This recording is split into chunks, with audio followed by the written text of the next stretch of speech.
It's over to Andy, a fellow board member of the Career Hub as well, and head teacher of De La Salle over in St Helens as well. So welcome, Andy, and over to you. Thanks, Ian. Yeah, I'm head teacher at De La Salle in St Helens, and we're one of the lead schools for the City Region Hub. I'm just going to build upon what Ian's given you with labour market information, just pick up some of the sector-specific information that will be quite useful, I think, for most of us in terms of knowing what it is we're preparing our young people for. So next slide, please.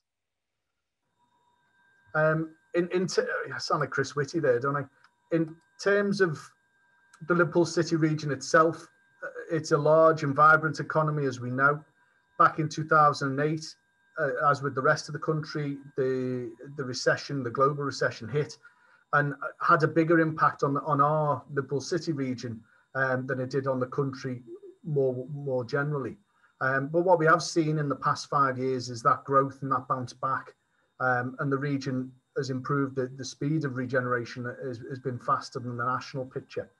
But of course, like with everyone, we're all still struggling to reach those sort of pre-recession levels, and that's not taking into account some of the things we were talking about before about the pandemic. Next slide. In terms of, I mean, you can all read the slide. I won't go through everything on the slide. If you look at the key sectors of our region, what you start to see is a dominance of some sectors. As you can see there, 40% of our GVA is generated across just 3 sectors: manufacturing, human health and social work, and wholesale and retail. And if you look at the table on the right, it's a really useful table for showing you the change in that transition over the last 20 years, from the red oblongs really to the oblongs, is that still a word? The red oblongs through to the blue squares. And the crucial thing there, or the thing I would pick out from it, is manufacturing, still one of the largest, but has had the biggest decline over the past 20 years. And also decline around education and public administration, but also seeing the growth in some of those areas: human health and social work, wholesale and retail, IT, and admin support. And our region's also quite unique by the influence of the 5 biggest sectors, which account for more percentage of GVA and jobs than you would see more traditionally and nationally. And the only other thing to add in there is, as we all know, the level of public sector presence in our sector, in our region, is much higher than it is nationally. Okay, next slide. In terms of population growth, both with our general and working age populations, as you can see from the stats there, they're growing, but significantly slower than we're seeing that growth nationally. So just over under 4.5% for us. Okay, next slide. In terms of the occupational structure of the region compared to the wider UK, generally a similar breakdown, with a couple of distinctions. These are quite important distinctions, particularly for us as leaders in schools around careers. First of all, higher health-related occupations in the Liverpool City region, or fewer corporate roles. And then what is interesting and something that is a possible concern for us is that there are fewer roles of the high level, the level 4 occupations, the higher status occupations, than there are with the lower level. And the concerns around that being the possibility of skills exodus if the jobs aren't in the region, that people will move and go elsewhere. Okay, next one. In terms of looking at jobs, we see the good news is the number of jobs is growing and continues to grow. It's around 9% over the last 5 years, but significantly that's lower than the national and significantly lower than the wider Northwest rate of growth. And that's a slight concern for us. Next slide. But more positively, with some good news, the number of businesses are growing faster than the national and the wider regional picture, which is good. And the key question really is around the type and nature of the businesses and the jobs that are being created. And that dilemma between preparing young people for the jobs that are there, which might be slightly lower skilled and lower paid jobs, or the region itself trying to build up that profile of those higher level jobs, and how we'd go about doing that. And that's obviously that's a lot of that beyond us as schools, but it's certainly something for the politicians and the wider city region to consider. So I raced through that quite quickly for you. That was labour market and sector information. I'm just now we're gonna drill down into one of those, and I'm going to introduce Hannah Randalls from the Growth Platform, who's sector champion for health and life sciences. Over to you, Hannah.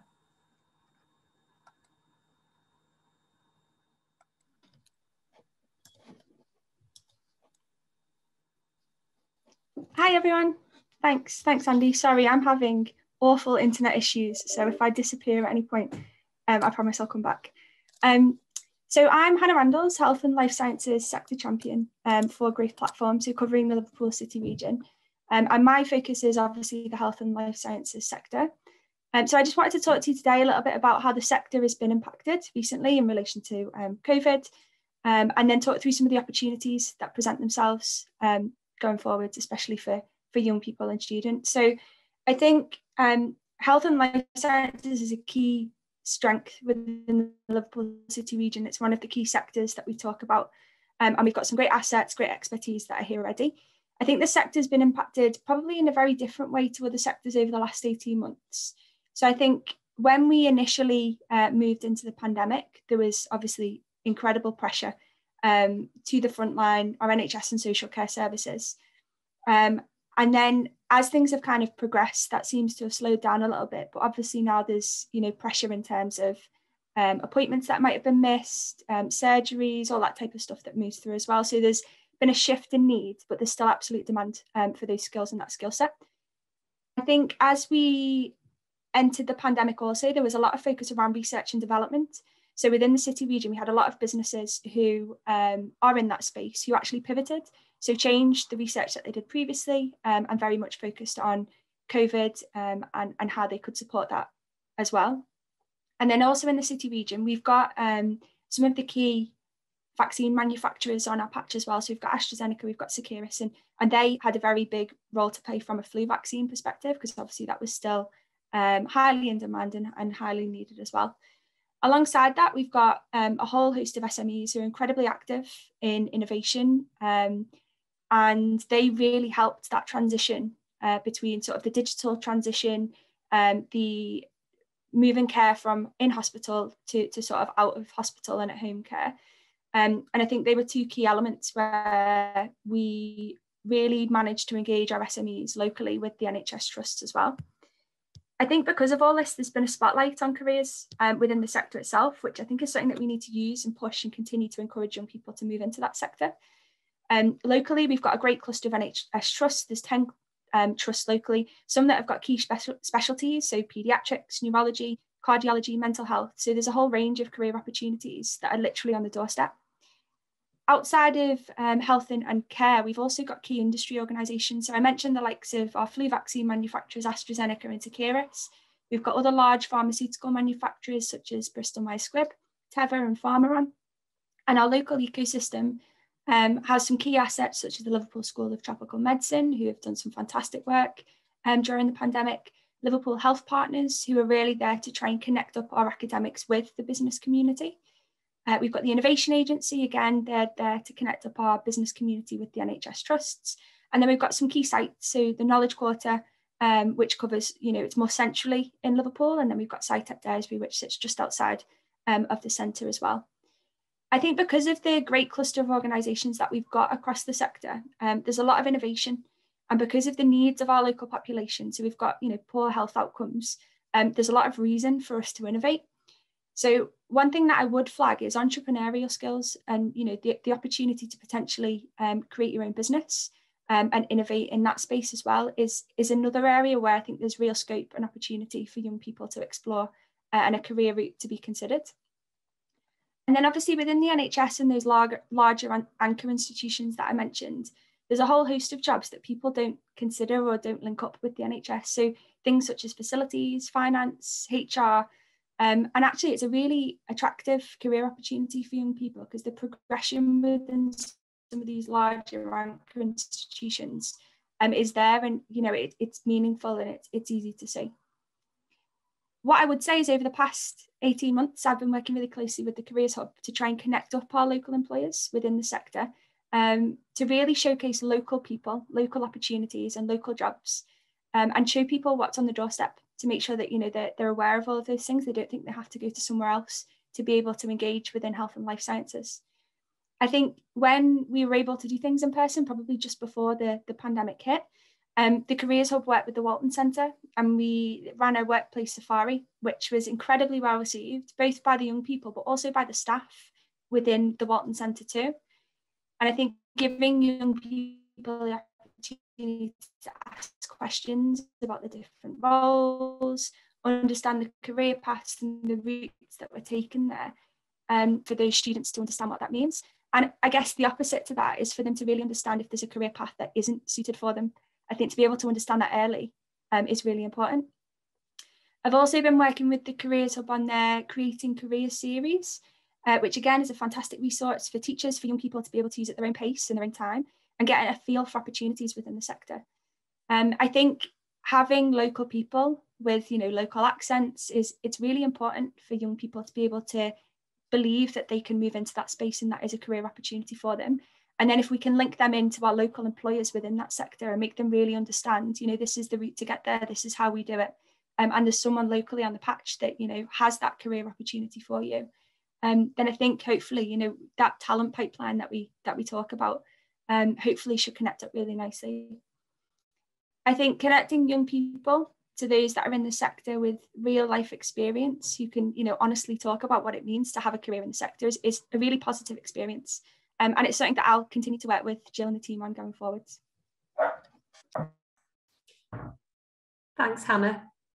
Really great to hear, and you know, we've done a lot of work, and we'll continue to do that as we move forward as well next year. So we've had some great opportunities for students across all of the region really to engage across your sector. So we're looking forward to doing a lot more of that as we move forward. So thanks for that.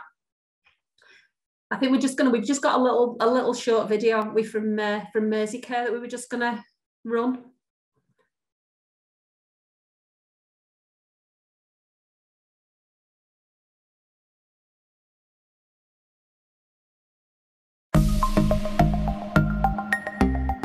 My name's Karen Elliott, and I'm the Widening Participation Lead at Merseycare NHS Foundation Trust.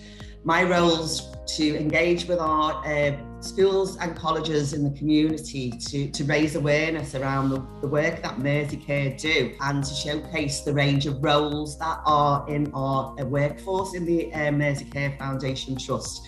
A lot of people always think it's just doctors and nurses, but the range of roles available is much broader than that. And we're really keen to promote the work we do with the Trust, but also to engage with our young people in schools and colleges in the region to inspire them really to look at careers in the NHS, and particularly in our mental health and community services. So we're looking to really reach out into our communities, and working with the Liverpool City Region Careers Hub really supports us to do that through their network of schools and colleges engagement. So one of the things that have really been helpful to us is the support from the Careers Hub to create a range of Creating Careers talking heads videos that showcases that range of roles within the Trust, and hopefully that will motivate and inspire our future workforce. My name is Leslie Craddock, and I'm the Apprenticeship Manager in Merseycare NHS Trust, and I work very closely with Karen on the widening participation agenda as well.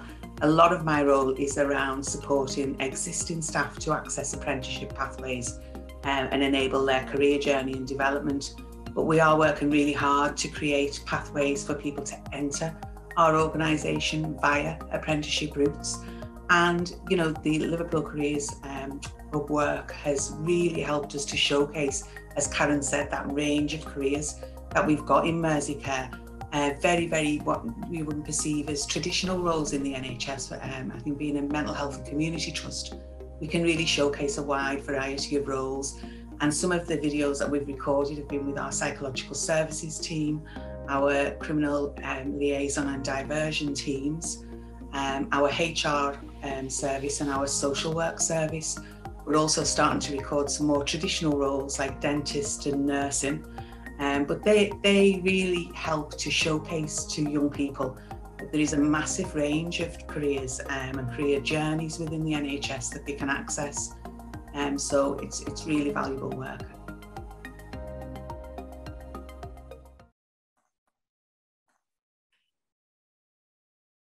Thanks for that. I think that was just a bit of a summary really on obviously one of the trusts that we're currently working with. Hannah, thanks for that session. We'll pick up any questions. I'm just conscious of time this morning, so we'll move straight on to. I've asked Leslie Penton to come along now, who's one of our many Cornerstone employees that we've got, and Leslie's just going to talk a little bit about engagement they have with some of their young people, and the link into the Good Business Festival as well. So welcome. Good morning, Leslie. Hi, and thank you for inviting me to this, Jill.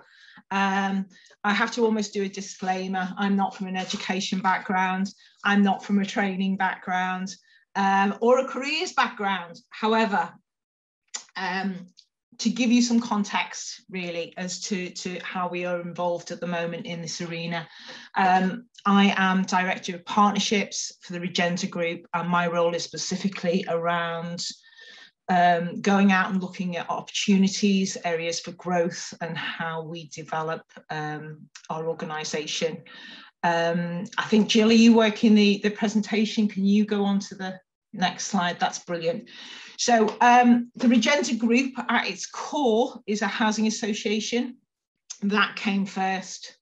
And everybody who works for the group, whatever they do, comes to work to regenerate places and to create opportunities for people. We do that in three key areas where we see that we have the most influence. And they are in housing and construction, care and support, and in training and employment.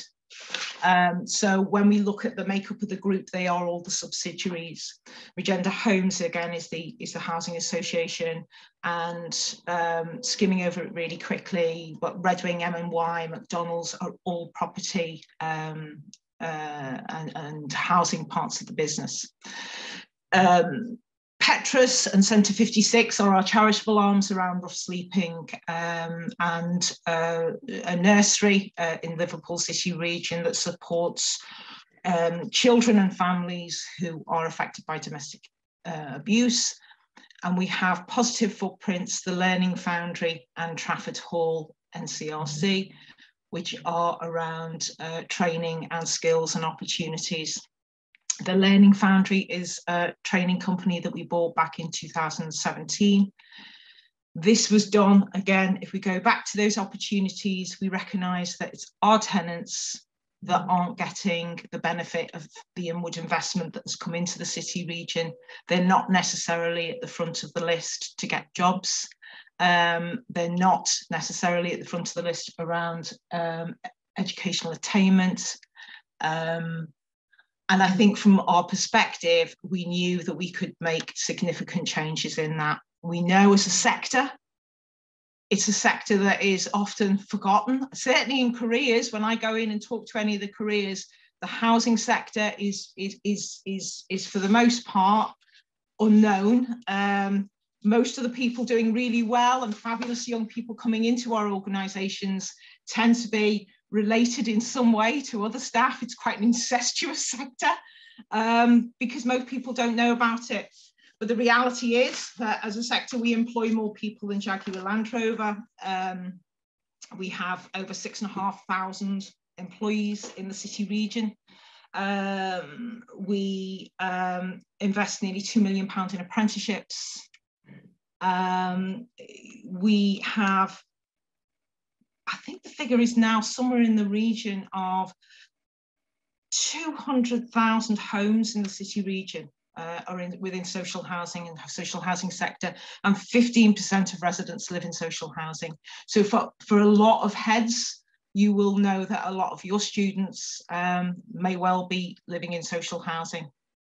So I think it's probably an overlooked sector, perhaps not as sexy as Jaguar Land Rover, and I can understand that. So The Learning Foundry, and what really I'm here to talk about today is something, an area that we bought into, as I say, in 2017. It operates across a number of different sectors: traditional childcare, health and social care, dental. What we've now developed into is the housing qualifications, and we work with the Chartered Institute for Housing.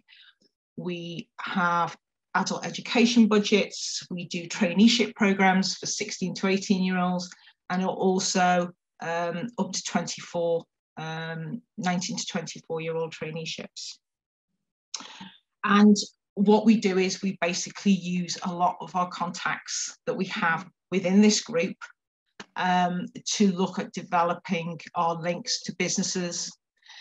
It was really important and significant that we became a Cornerstones employer, and I too sit on the Careers Hub alongside the other people on this call today. So as an organisation, we are not paying lip service to this. We genuinely believe it, and we believe it because it's about our residents, but also it's about our future housing workforce and how we develop that. And that is something that the National Housing Federation are working on, the Chartered Institute of Housing are working on, and we know that we have a strength in this region, as we do in GM and Lancashire, to be able to make a difference. And we do it because it's the right thing to do. So one of the things that we're doing around the traineeship program, which is something that I'm going to concentrate today, is we've linked with the Good Business Festival, which was a festival of good business that was taking place across the city region. We won't go into the fact that COVID has made it pivot at least 5 or 6 times. We know that it was due to take place in July. I think it's the 7th, 8th and 9th of July. And the Regenta Group were a partner of that. One of the things that we did through the Learning Foundry is we took a traineeship program and we created Youth Quake. And that was to work with the Combined Authority. And it's touching on so many things that you guys have talked about today, around how you can develop young people to learn the skills, get the confidence, and to find paths to be able to build on what they already have, but perhaps couldn't find this during traditional education background, so within schools. And so we took these young people and we looked at what was some of the wicked issues basically in the region. We looked at what was going wrong in their communities, what they might feel passionate about. We asked them to go away and research it. We asked them to come up with a business. We asked them to put a business plan together. We asked them to bring in experts that could help support the work that they were doing. And then they would go onto the stage, onto the platform, and they will present to a Dragon's Den. The Dragon's Den was a number of key employers and organisations and influential people. Steve Rotherham was a dragon, along with Lorna Davidson, who operates a large organisation. It's considered in one of the top 10 organisations that have flourished through COVID around recruitment. We had a number of quite influential people that they then presented to. Now, I think it's really important to say that the group and the cohort that we had during lockdown, we did a virtual traineeship for a pilot program that we ran initially. It was incredibly difficult. We were dealing with digital poverty. We're dealing with some serious issues around our young people and some of their stories. And as part of trying to explain and trying to put context to this, I know Jill's got a clip of a video. When we did the government, we did a government pilot. It was part of the Good Business Festival Day, was part of the government pilots in April around hopefully the release from the restrictions. And we took 2 of our young people to that day to present to an audience of, I think, 700 businesses. And this is a clip of some of the things that they talked about. I think, Jill, you can play that now. Okay.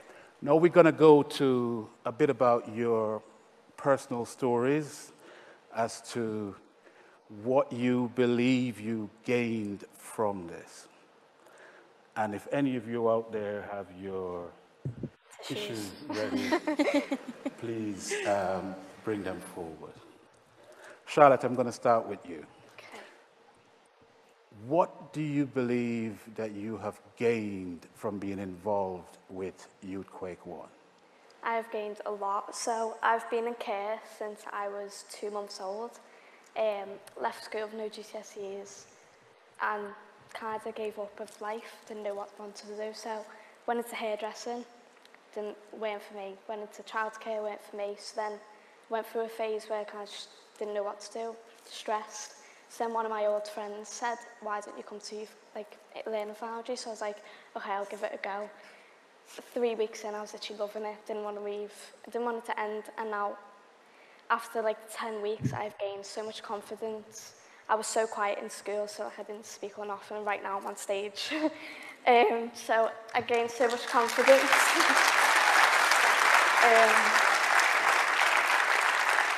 I've gained my communication skills, and mainly I've just been able to create this business, and I'll be able to help people who are in my position, who are in care, and get them to see the future. So, yeah. Fantastic. You have definitely come a long way, and we're so pleased that you have had this fantastic experience. I remember when we told you you were going to be here on stage, I remember immediately how you jumped on Instagram and look how far we have come. So look how far you've come. It's actually happening. It's real. And you're doing absolutely fantastic. What about you, Jamie Lee? Tell us a bit about yourself. I left school in 2017 when I was 14. My best friend, my nana, just died, so I gained anxiety and depression. And I was never checked on for wanting to go to a college or any potential experiences. So I was left for about 3 years until my friend was like, Charlotte, she was like, you need to come on this course. It's the best thing I ever done, and I know it'll be the best for you. So I joined, and I was a bit nervous at first because I only knew Charlotte. But with it being online, it was more comfortable because I could speak to people and be myself, which I never thought I'd ever be able to do ever again since I gained anxiety and depression. But, oh my God, I feel all emotional myself, but being with the best people and the best tutors, it's been amazing, and I couldn't thank them enough for all they've done for me and my family, because they couldn't thank everyone enough, so thank you.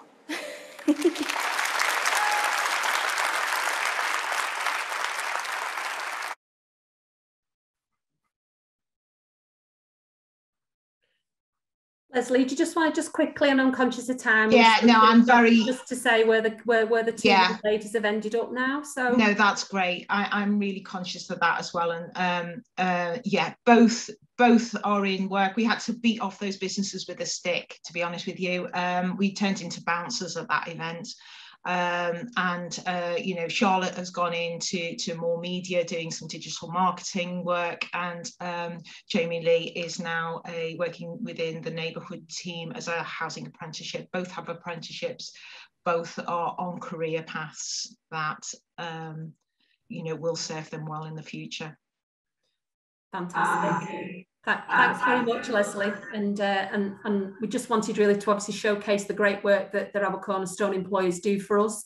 And again, we'll be, working alongside those much more closely as well as we move forward into next year. So yeah, we look forward to doing a lot more of some of the great things that we've done this year.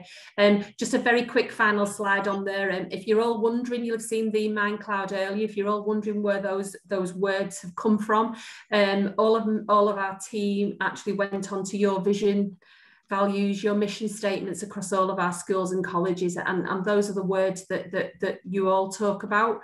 I think it's great to see so that the words that are on there in the larger typing: opportunities, community, potential, ambition, and obviously that's what we're all striving for across what we're trying to achieve within the wider scope of careers and inspiring our young people.